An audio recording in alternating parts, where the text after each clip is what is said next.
नाजरीन, मैं हूं अब्दुल सवेनिश न्यूज़ में आपका इस्तकबाल है। South zone task force team ने मोगलपुरा पुलिस के साथ मिलकर सुल्तान शाही के इलाके में एक घर पर रेड करते हुए इनायत हुसैन नामी एक शख्स को गिरफ्तार कर लिया है, जो बैंड गुटखा और फॉरेन सिगरेट्स बेचा करता था। इसके कब्जे से 2 लाख रुपए मालियत का बैंड गुटखा और फॉरेन सिगरेट जब्त करते हुए पुलिस ने इसे अदालती तहवील में दे दिया है।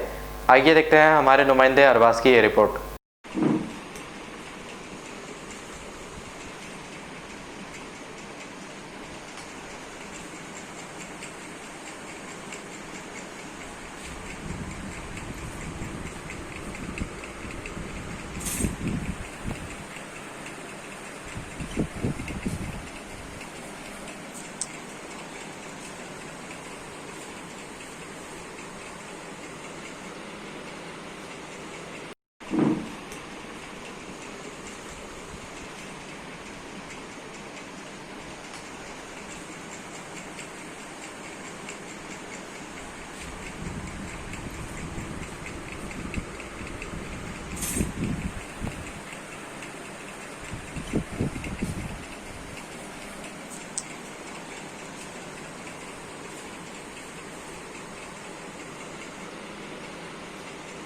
अब A1 टाउनशिप चिविला और मोइनाबाद के दरमियान मेन रोड से 1.3 किलोमीटर आबादी से लगा हुआ तमाम डेवलपमेंट के साथ जहां आप अपना घर बना के रह सकते हैं, जो है बिल्कुल बिल्कुल बिल्कुल आबादी से लगा हुआ। 4 लाख में 100 गज का plot, drainage, electricity, footpath, BT road, college, bus stop जैसी तमाम सहूलियतें दस्तयाब हैं।